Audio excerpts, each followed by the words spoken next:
Ralph breaks the internet. More like Ralph breaks my ever-dwindling faith in humanity. I mean, seriously, this movie is grim.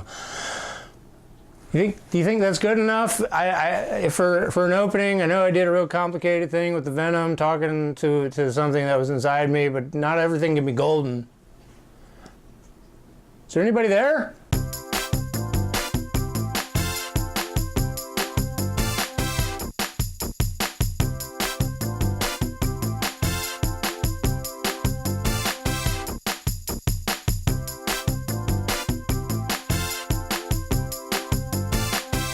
Hello everybody, welcome to Drinks and a Movie. Chris Hampker here with you. Today we'll be talking about Ralph Breaks the Internet, but first let's of course start with a drink. The drink I'm doing today is called the Candy Crush Cocktail. Candy Crush Cocktail is fairly simple. It's 1 part vodka, 1/2 parts triple sec, 1/2 part simple syrup, and 3 parts grapefruit juice. All put into a shaker with ice, shaken up, and put into a cocktail glass.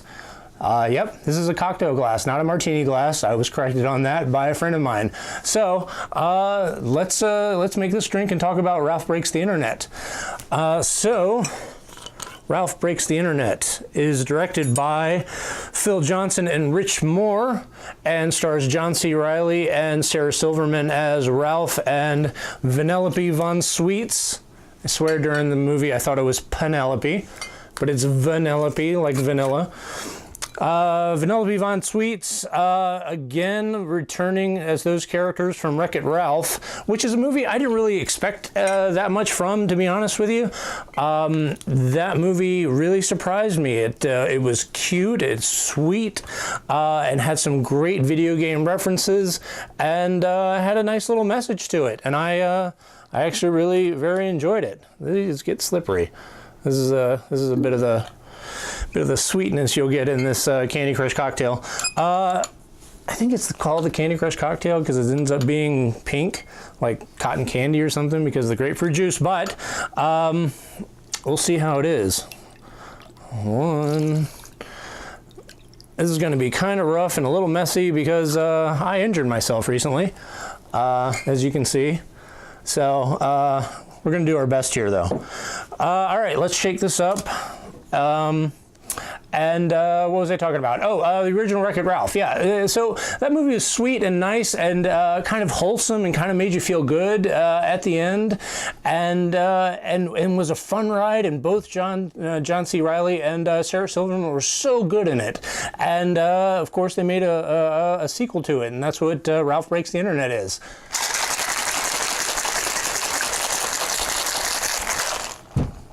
Remember, always chill your glass.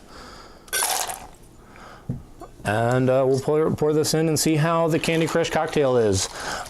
So this time around, Ralph and Vanellope find themselves still in the arcade, just hanging out, just being with each other, being best friends, doing their normal, being in their video games, Ralph being in the Wreck-It Ralph video game, Vanellope being in her racing video game, and something happens that Vanellope's video game gets physically broken in the arcade, and of course, since it's an arcade, it's a part that's really hard to find, and the only place you can find it is on, of course, eBay, where you can find anything, even a human kidney. I mean, maybe, I don't know. I've never tried recently. So that's pretty good. Also, you can do a sugar rim around this. I don't particularly care to do sugar rims. I don't like them. I find them to be just in the way of getting your drink on. But you can do that with this one. It might actually add to a bit of the, fun candiness of it. Anyway, cheers. Here's to Ralph Breaks the Internet, everybody. All right, so let's start with what I did really like about this movie, which are the performances. John C. Reilly and Sarah Silverman playing Ralph and Vanellope are wonderful. They embody their characters with such gusto and love and earnestness and eagerness that they feel real. They feel like real characters.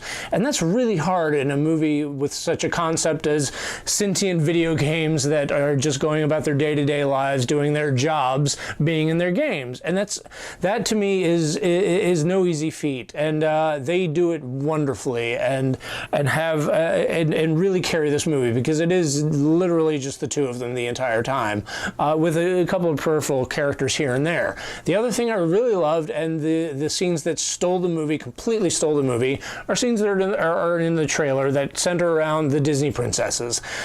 These scenes are so wonderful and so funny and so clever.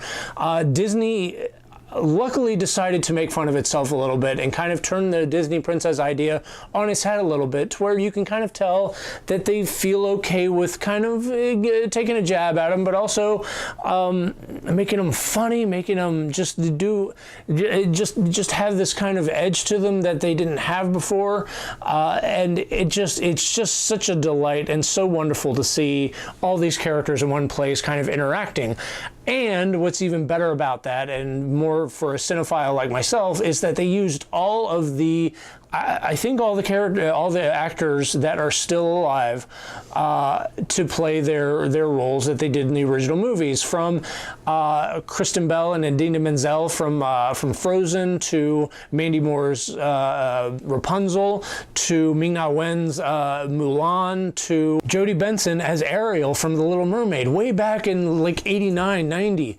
They got the original woman for Jasmine. All of these actors that are all still alive and there came back to reprise their roles, and that is so cool and so wonderful, and it made it feel just that more real and more nostalgic. All right, now unfortunately that wraps it up for the things I liked about this movie. I think the rest of it is a misfire on all areas. Disney had an opportunity to make some really good statements about the internet, about friendship, about violent video games. All this stuff, they could have taken that and really expanded and talked to kids about this stuff, and they decided not to. They decided to avoid social commentary like the plague. And I'll start with the main moral of the story, which centers around Ralph's and Vanellope's friendship. This friendship that was cultivated in the first one grows here, but it grows in some very disturbing ways. This movie is about codependency. It's about insecurity. It's about how friendship can change. Like if you're friends with somebody in high school and you guys go to separate colleges, or if a friend gets married and has kids, or if they move away for a job, all things can change and all things evolve, and that's what this movie's about, and how one or the other reacts to it, essentially. So, unfortunately, in this movie, Ralph does some pretty awful things, and frankly, by the end of it, I don't think Vanellope and Ralph should be friends anymore. But they try to create this story where Ralph does something awful to maintain the status quo of their friendship, when Vanellope wants to grow and evolve and change and do something else. And the way they depict this is actually kind of scary and sort of gross and uncomfortable.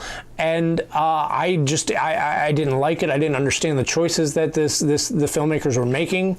And essentially, I just thought those choices were a poor way to express what was going on. And I don't know what they were thinking.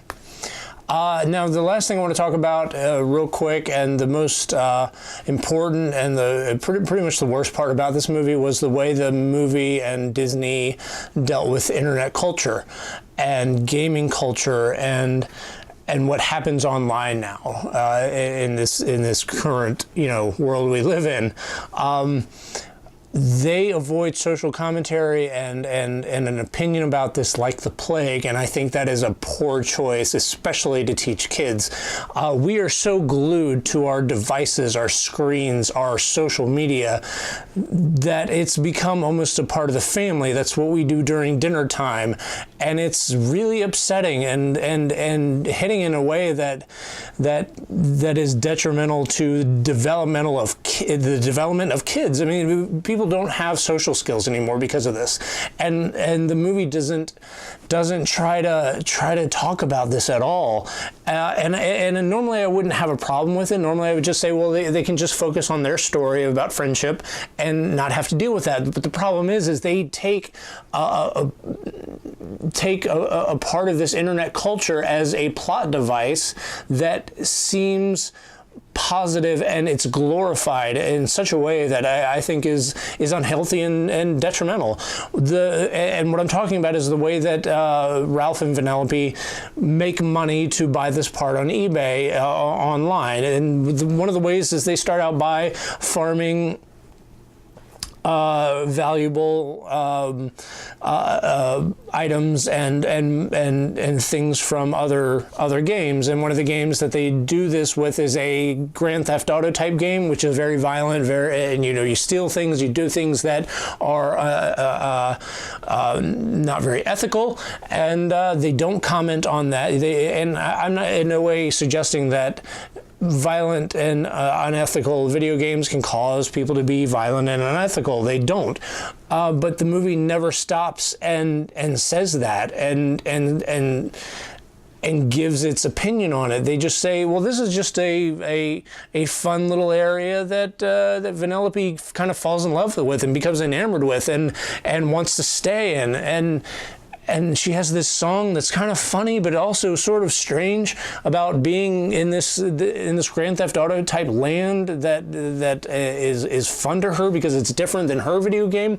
That's one of the problems. The biggest problem, though, is the other way they try to make money, which is Ralph creates viral videos. And this wouldn't be such a problem, but all Ralph does is become the Logan Paul of this version of the internet, this movie's version. And if you don't know who that is, look him up. He's just somebody that will do anything for views and for money. And that's what Ralph does in this. He copies whatever's popular online and puts it into his videos, and he just gets views and likes, and that's the way he makes money. He goes so far as to steal other videos' likes and views, and this is just, I was watching this and it felt gross. I felt like this isn't happening. They're moving toward some sort of commentary on this. Ralph's gonna go, well, maybe this isn't such a good way to make money online, and maybe there's a better way. Maybe there's a way that helps people and not just perpetuate this inane bullshit that's online that people just watch and stare at like zombies. And they don't. What's even worse is this works in the movie. It does allow him to get the money to buy the part that he needs. And that I was astounded. I was astounded and grossed out and saddened for the way that this is normal now. This is what this movie is saying. This is what's normal. This is what we do.